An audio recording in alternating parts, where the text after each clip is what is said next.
I'm going to ask your permission to take my analyst hat off and say it's good that Argentina lost this final.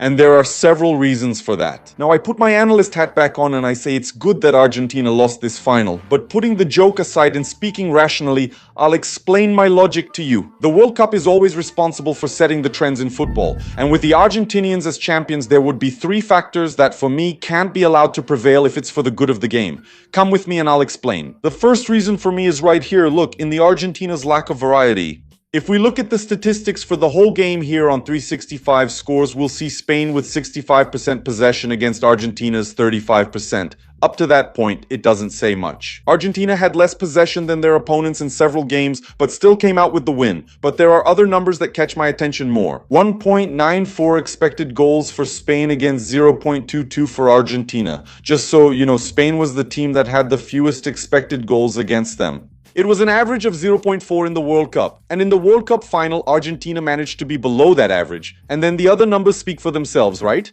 20 shots to 212 on target to 0, 4 dangerous chances to 0 as well. And not only that, okay? There are some numbers that even scare me a little when we talk about soccer. First, Opta Joe brought this up on Twitter. Argentina is the first team ever to not have a single shot in 90 minutes in a World Cup final. And not only that, Opta Jim added here that out of the 900 games played in the World Cup during Opta's analysis period, since 1966 that is, when they started cataloging the numbers and have complete statistics, only 3 teams didn't attempt a single shot during regulation time.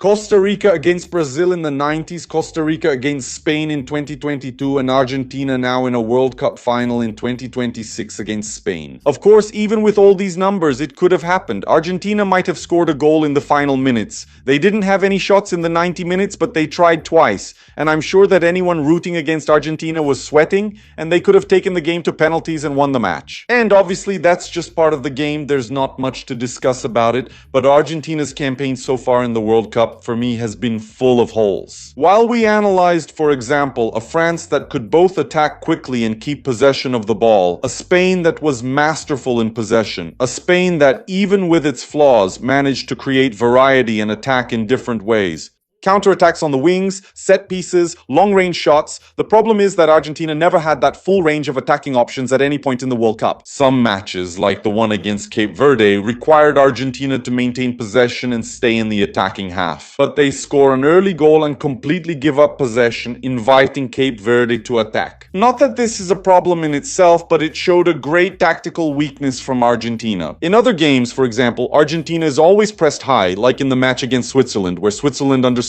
how to bother Argentina and increase the pressure. So the space would be behind the defense. But now my question is, did Argentina take advantage of open space? Not at all. When did Argentina do well? When the opponent allowed them to create opportunities, like in the World Cup opener when they made many passes through the middle against Algeria's weak defense. And then when you look at a campaign full of gaps with an Argentina side that wasn't solid in any style of play and depended a lot on individual talent, on Messi. And then you add all that to a World Cup final without a single shot in 90 minutes and only 2 in 120 for the good of football, Argentina couldn't win, right? And look, I'm one of the biggest believers that football isn't just about numbers. It's not just about who scored, who didn't, who shot more, who shot less. I think football is much deeper than that. And we joked during this World Cup with our prediction pool here at Futebol Maximo. But as I kept playing, I started noticing some little gaps, you know? It was like, for example, if Spain dominated the whole game and Argentina scored at the end, whoever picked Spain to win would completely lose the points. I don't think that's fair, and our team here at Futebol Maximo also has doubts about it. So, make a note of that. On August 2nd, we're launching our fantasy game that will bring depth to your game. The idea is that you'll build your own team from the Brazilian Championship in the game to compete against us. And based on the real performance of the players, you'll earn points. And when I say real performance, I mean actual performance. It's not just goals or assists. These are amazing metrics, more complex, so only those who really read the game best will win, you know? Note this, I'll return August 2nd to discuss more. My biggest issue with Argentina winning the championship is that it would reward a team that behaved like this during the World Cup. Check this out, Messi is here, someone from Spain is being treated on the ground, Cucurella comes to talk to him, covers his mouth quickly, or maybe scratches his mouth, it's hard to tell exactly, and you can see that Messi notices and gets uncomfortable. He completely ignores what Cucurella is saying, steps back and starts calling the referee over here. Cucurella complains, and Argentina's players claim he covered his mouth, but it clearly wasn't offensive. And what's even more curious is knowing that this new rule in football came about mostly because of an Argentine who was accused and later admitted to racism against a Brazilian in a Champions League match. So it becomes really ironic, right? Argentina wanting to benefit from this in a situation where clearly nothing happened. And it doesn't stop there, okay? It's a game where Spain suffered 22 fouls, more than Argentina, and some of them were even, in my opinion, over the line. Interestingly, here Spain also won 60 duels compared to Argentina's 56. I even want to look at the numbers for Paredes, for example, who I think was a rather questionable player. He came in and didn't play the whole match, got a yellow card, and still committed a lot of fouls and a lot of gamesmanship. For a player with 4 fouls committed, 3 of them after the yellow card, I think it's at least strange that we want to reward this Argentine campaign. Not to mention Enzo Fernandez himself, who was fouling the whole game, and why not say throughout the whole cup, and then finally gets the red card. This play here against Anderson, for example, is quite emblematic. Check out Enzo Fernandez's hand right here, hitting Anderson on the neck. If you don't remember well, in the World Cup opener, there was a very similar play where Wilton, in my opinion, rightly sent off the South African player. This was one of those plays, okay? Look. Check out how he slaps the Mexican player here, right in the World Cup opener. See, he goes into the challenge and swings an arm and purposely slaps him. And then, to wrap it up, he commits this foul on Cubarci, turns Cubarci inside out, and then finally gets the second yellow card and is sent off. And I don't believe that Argentina was purposely favored in the World Cup, because there was a big conspiracy for Argentina to be champions. Maybe now we can take a breath and see that this movement really doesn't exist. But in fact, we can't deny that Argentina was indeed favored. Not because there's a conspiracy, but because of refereeing mistakes. In some plays, in my opinion, there was no consistency at all. In the game against Cape Verde, everyone knows that this was clear. And speaking of the previous game, we have to talk about this situation here with Spain's disallowed goal already in extra time. I firmly believe that football was made to be played and that some contact will happen during the game. It's impossible for there not to be a foot being stepped on or an arm hitting another player. But we need to measure the impact of these plays, and definitely here for me there wasn't enough impact to disallow Spain's goal. Let's take a look. Pedro Porro makes the cross. And I want to draw your attention to this area of the field. Check it out, there's not even a contest for the ball. In other words, Otamendi couldn't even get close enough here to challenge for it. And then here there's a very light step on Otamendi's foot and he throws himself down. Personally, I've never seen anyone get stepped on and throw both feet up in the air. And then, in the sequence of the play, here, yes, Mika Marino wins. He takes the shot and, on the rebound, Nico Williams scores. From this angle, it's better. Here, there's a micro step on Otamendi's foot when he's not even in a position to challenge for the ball. In other words, it's a detail, a tiny nuance of the game. If we stop to call this every time the game doesn't happen, the ball comes back. And look at Otamendi here, right? When he feels the step, even a bit late, why not? He already goes down, he plants his foot on the ground and then throws both feet up, already spinning. I can't. Check it out here, one more time, look. Lightly stepping on Otamendi's foot, here in the corner of the image. And then, he already had his foot in the air, actually. He lifts the other foot up. Sorry, but here I need to repeat this for you. For the good of soccer, Argentina shouldn't win this final. And then, for me, that kind of leads into the third reason. I also believe that soccer has the controllable and the uncontrollable. What we control, or at least what we try to control, and what actually happens during the game. And when we look at the campaigns of Argentina and Spain, we kind of see the two opposites coming onto the field. A team that has a plan, that looks for opportunities, that moves the ball around, and at times even seems too bureaucratic, like Spain. Does that mean Spain deserves to win the games? I don't believe that. They can play this way, not find the best openings, and because of that, not score goals and end up not qualifying. That's fine. On the other hand, with Argentina, we see a team with a limited football repertoire. A team that can't compete in other ways. That often looks for that gamesmanship I showed you here. And that beat Cape Verde, Egypt, Switzerland, and England through unpredictable moments. And here I'm not talking about what's right or wrong, okay guys? This is just my opinion and what I like in soccer. But I can't look at the World Cup and say, wow, how cool that a team relying on chance won. They did compete, they fought hard, and they deserve credit for that.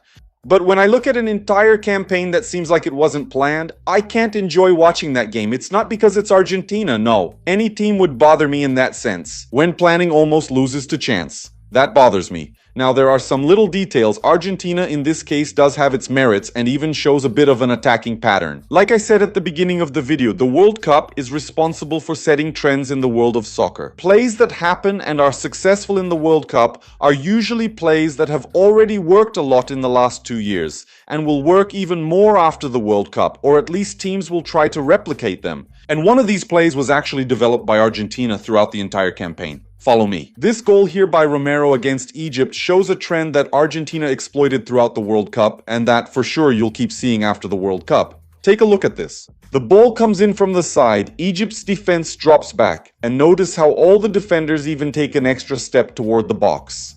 Why does this guy from Argentina start attacking the box? To clear out this area of the field, which is often where crosses come from, either on the inverted foot or the natural foot, usually aiming for the far post, but not always, okay? Messi, he notices the open space, targets that area, crosses with his opposite foot, and kind of catches the defender going the other way. A defender who has trouble splitting his attention between the ball in front of him and the attacker. In this case here, the defender, right? The player making a run behind him toward goal. He has trouble keeping track of what's in front and what's behind. This ball is going to come through here and Romero scores. But it wasn't just that goal. In the same game against Egypt, look, once again, I think Julian Alvarez shows up here, I'm not sure. He attacks the box, pushes Egypt's defense back, and Messi once again with a cross on his opposite foot. He tries, it doesn't work, he looks for it again, and now, yes, the cross. At the far post, in the blind spot of this guy who has to watch the ball and has trouble protecting his back. Lautaro goes there, competes, and then Messi scores. But that's not all. Look, Messi is on the wing again. I think here it's Montiel. He's overlapping, pushing back Switzerland's defense. Messi has the edge of the box, the same space, shoots with his left foot. Good save by Kobel in the follow-up of the play. Now, on the right side, the same corner of the box, where Julian Alvarez hits that rocket to score. And against England, there was a festival of plays like this. Look, ball in behind, the defense drops back. Messi looks to cut inside, cross. Here, looking for the far post. I think it's Nico Gonzalez with the header.